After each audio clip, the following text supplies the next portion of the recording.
Hi, everybody. Pastor Todd here, coming to you from the side door of the sanctuary, March 12th, 11th day of Lent.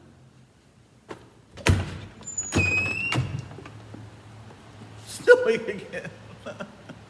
Look, I saw this cool thing. Like, if I do that, it looks like the doorway to heaven. The doorway to heaven. Yeah, it's snowing.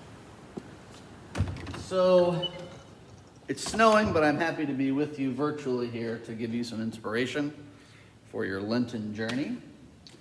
This comes from Bread and Wine. I love that title, Reflections on Lent. So I love the title of this reflection. It's called God the Rebel by G.K. Chesterton. It starts with a quote from H.D. Awan, which is a spiritual writer. This is the quote. Our faith begins at the point where atheists suppose it must be at an end. Our faith begins with the bleakness and power, which is the night of the cross, abandonment, temptation, and doubt about everything that exists. Our faith must be born where it is abandoned by all tangible reality. It must be born of nothingness. It must taste this nothingness and be given it to taste in a way that no philosophy of nihilism can imagine. H.J. Awan. And this is what G.K. Chesterton has to say about that quote, inspired by that quote. That a good man may have his back to the wall is no more than we knew already. But that God could have his back to the wall is a boast for all insurgents forever. Christianity is the only religion on earth that has felt that omnipotence made God incomplete. Do you hear that sentence? Christianity is the only religion on earth that has felt that omnipotence, that's all powerfulness, made God incomplete. Christianity alone has felt that God, to be holy God, must have been a rebel as well as a king. Alone of all creeds, Christianity has added courage to the virtues of the Creator. For the only courage worth calling courage must necessarily mean that the soul passes a breaking point and does not break. In this, indeed, I approach a matter more dark and awful than it is easy to discuss, and I apologize in advance for any of my phrases fall wrong or seem irreverent touching a matter which the greatest saints and thinkers have justly feared to approach. Remember, this is entitled God the Rebel. But in that terrific tale of the Passion, there is a distinct emotional suggestion that the author of all things, in some unthinkable way, went not only through agony, but through doubt. Talking about the Creator in the form of Jesus went through doubt. It is written, thou shalt not tempt the Lord thy God. No, but the Lord thy God may tempt himself. And it seems as if this was what happened in Gethsemane.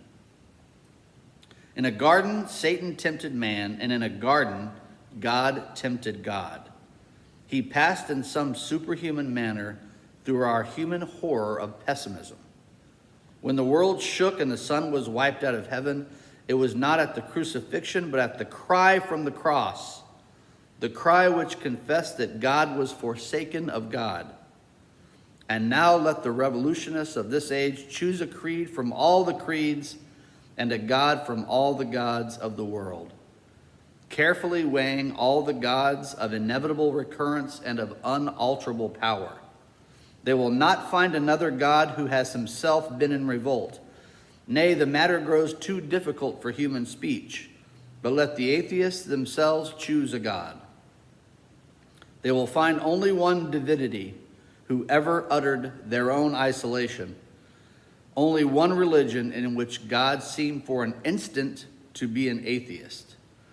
Now, you may want to listen to this again. You may want to embrace, you may not be able to embrace it, this idea in the last sentence. Atheists will find only one divinity who ever uttered or reflected their own isolation, only one religion in which God seemed for an instant to be an atheist. Wow. So in your Lenten struggle, we can say not only is Jesus with you as you walk through this metaphorical desert, but God is with you in Jesus, God, the highest part of that Trinity, God's self, moments of doubt. So embrace that and ponder that in whatever way you can. It's a little mind-blowing. I'm going to do the same thing here in the sanctuary. Let it roll around in my noggin and my soul a little bit. So 2 things real quick before I let you go, and I'll see you again tomorrow. Tomorrow, Sunday, come out. If you can brave the cold, come out and worship with us. So first, keep praying for that one particular person or people that you want to have a meaningful Lent. Do that every day. It can be a sentence. I know it's only the 11th day of Lent, and I'm being repetitive, but I'll continue to say a sentence to God about that person. Pray them through Lent.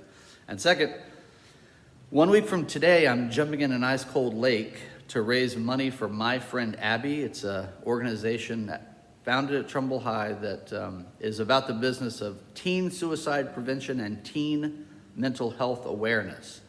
So you can IM me, you can call the church, figuring out a way to donate. I'm going to be pushy. I want you to give money to this, $5, $50. It is a very good cause. It's in our community right down the road.